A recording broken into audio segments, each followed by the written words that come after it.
Assalamualaikum warahmatullahi wabarakatuh, sahabat semuanya. Yang bikin berat bukan jalannya, tapi pikiran kita. Hari ini kita jalan dan kosongkan semuanya. Ikuti terus channel ini dan nikmati kelanjutan kisah yang semakin menegangkan.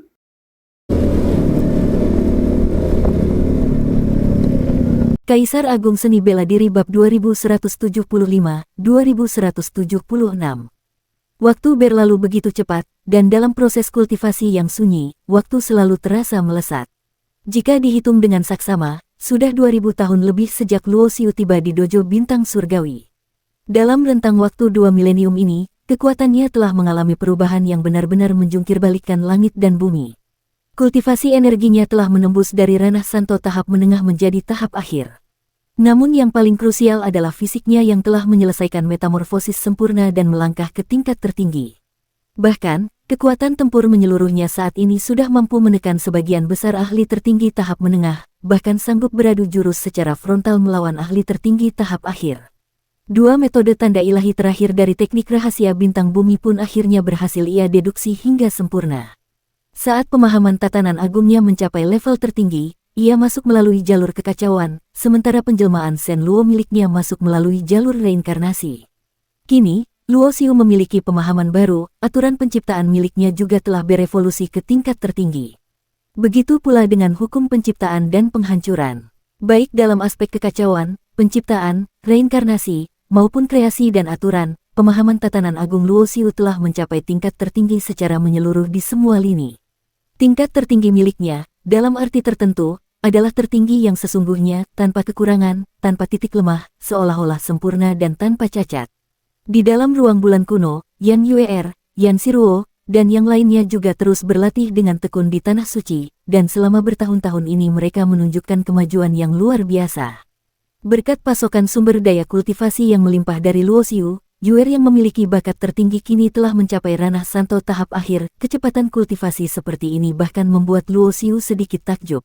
Dulu, orang-orang di sekitarnya memiliki bakat yang tidak merata, namun bakat adalah sesuatu yang bisa ditingkatkan dengan bantuan eksternal, sehingga yang lainnya pun mulai mencapai ranah santo satu persatu.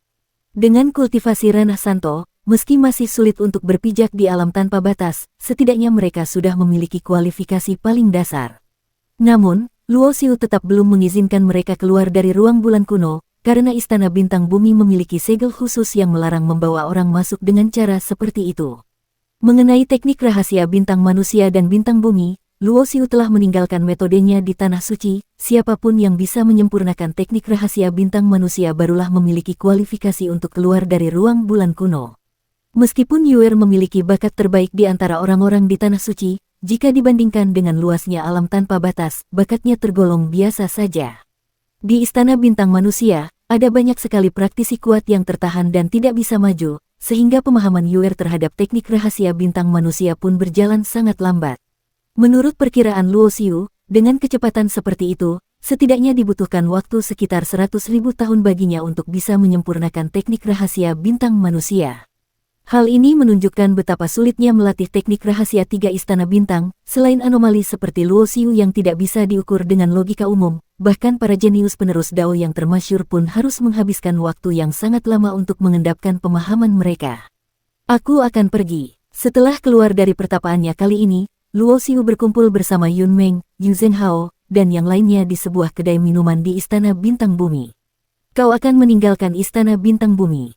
Wajah cantik Yun Meng sedikit berubah. Benar, Luo Xiu mengangguk. Teknik rahasia bintang bumi sudah aku latih hingga sempurna. Aku berencana untuk pergi melihat istana bintang surgawi. Secepat itu, wajah Yu Zhenghao menunjukkan ekspresi terkejut dan terguncang. Meskipun ia tahu bahwa dengan bakat Luo Xiu ada harapan besar untuk menyempurnakan teknik rahasia bintang bumi, ia tidak menyangka itu akan terjadi secepat ini. Tapi, bukankah ini terlalu cepat? Begitu banyak ahli ranah tertinggi yang menghabiskan waktu hingga ratusan juta tahun di sini tanpa hasil, sementara dia hanya butuh 1000 tahun lebih. Saudara Luo, kau harus mempertimbangkannya dengan sangat matang. Ada banyak sosok luar biasa dan tiada taraf yang tidak pernah kembali lagi setelah mereka pergi ke Istana Bintang Surgawi. Ekspresi Yu Zhenghao berubah menjadi sangat serius saat ia melanjutkan, berdasarkan informasi yang kupunya, sejak dojo bintang surgawi tertimpa malapetaka dan hancur, hingga saat ini sudah berlalu 189 era kekacauan. Mendengar hal itu, Luo Xiu terkejut. 189 era kekacauan. Konsep macam apa itu? Perlu diingat bahwa alam peri pun hanya bertahan kurang dari 10 era kekacauan sebelum hancur. Jelas sekali bahwa di alam tanpa batas, konsep waktu bukanlah sesuatu yang dipedulikan oleh siapapun.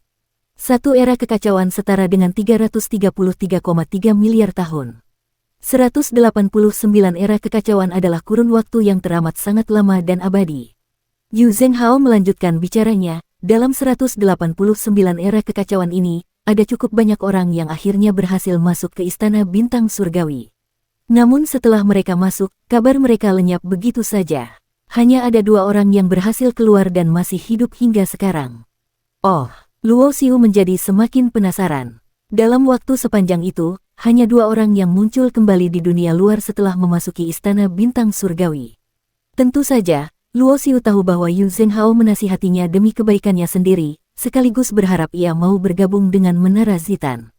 Namun, Luo Xiu bukanlah tipe orang yang mudah mengubah pendirian. Karena ia sudah memutuskan untuk melihat Istana Bintang Surgawi, menyerah hanya karena adanya risiko bahaya akan mencederai tekad batinnya. Lagi pula, Luo Xiu sangat percaya diri, jika ada orang yang bisa masuk dan kembali, maka ia pun pasti bisa. Setelah berpamitan dengan Yu Zhenghao dan Yun Meng, Luo Xiu mengukir metode pemurnian 2 tanda ilahi terakhir ke dalam sebuah giok informasi untuk diberikan kepada Tai Si Miao. Ia tidak memberikannya kepada Yu Zhenghao atau Yun Meng karena ia merasa dengan bakat mereka, akan sangat sulit untuk menyempurnakan teknik rahasia bintang bumi. Bahkan untuk Tai Si Miao sendiri, Luo Xiu sebenarnya ragu apakah beliau bisa menyempurnakannya.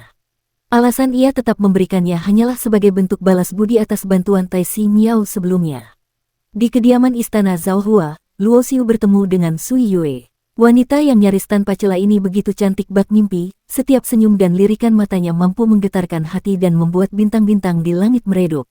Benar-benar tidak menyangka pemahaman dan bakatmu setinggi ini. Tampaknya kau sudah menyempurnakan teknik rahasia bintang bumi. Jadi, apakah kau berencana meninggalkan Istana Bintang Bumi, atau pergi ke Istana Bintang Surgawi yang legendaris? Mengenai Istana Bintang Surgawi, tidak ada informasi yang beredar di dunia ini. 2 orang yang berhasil kembali pun bungkam 1000 bahasa. Jadi selain mereka, tidak ada orang lain yang tahu rahasia di dalam Istana Bintang Surgawi. Menurutmu apa pilihanku? Tanya Luo Xiu sambil tersenyum. Sui Yue tersenyum lembut. Aku rasa kau akan pergi ke Istana Bintang Surgawi. Jenius sepertimu pasti memiliki kepercayaan diri yang besar, benarkah? Luo Xiu tidak membantah, maupun membenarkan. Sui Yue adalah wanita yang sangat pandai membawa diri, perkataannya selalu tepat sasaran, menambah kesan halus pada penampilannya yang sudah sempurna. Jika kelak saudara Luo berhasil kembali dari Istana Bintang Surgawi, kuharap kau mempertimbangkan tawaran dariku untuk pergi ke dunia Jingtian demi masa depan yang lebih luas, ujar Sui Yue. Sebenarnya, di dalam hati Sui Yue merasa sedikit menyayangkan. Ia ragu apakah Luo Xiu bisa kembali dari Istana Bintang Surgawi. Jenius yang begitu luar biasa seperti ini, jika harus lenyap di dalam Istana Bintang Surgawi dan akhirnya terlupakan oleh sungai waktu yang panjang, sungguh merupakan sebuah tragedi yang sangat disayangkan. Namun, di tempat ini berbeda, indera ilahi memang bisa disebarkan, tetapi sama sekali tidak memberikan kegunaan apapun. Ini memiliki arti yang sangat penting, menandakan bahwa ruang di hamparan bintang ini memiliki semacam kekuatan yang menghapus fungsi indera ilahi. Sarana seperti ini sudah bukan lagi masuk dalam kategori segel formasi, melainkan penguasaan terhadap dao yang telah melampaui aturan. Apakah ini kekuatan ketertiban dari seorang pencapai dao? Di dalam ruang bulan kuno milik Luo Xiu pun terdapat kekuatan ketertiban, itu adalah sarana eksklusif bagi mereka yang telah mencapai tahap pencapai dao. Di dalam jangkauan kendali ketertiban, segala aturan bisa diubah. Contohnya saja di dalam ruang bulan kuno, jika seorang ahli ranah pembuktian dao masuk ke sana, hanya dengan satu lintasan pikiran, Luo Xiu bisa mengubah sang ahli pembuktian dao tersebut menjadi manusia biasa. Itulah kekuatan ketertiban. Luo Xiu menarik napas dalam-dalam. Ia menyadari gawatnya masalah ini. Ia sudah menduga Istana Bintang Surgawi akan sangat luar biasa, namun ia tidak menyangka tempat ini ternyata bersinggungan dengan sosok pencapai dao. Karena sudah terlanjur sampai di sini, Luo Xiu paham betul bahwa untuk pergi bukanlah hal yang mudah. Satu-satunya jalan adalah terus maju. Ia tidak menambah kecepatannya, justru menjadi semakin waspada dan memperlambat gerakannya.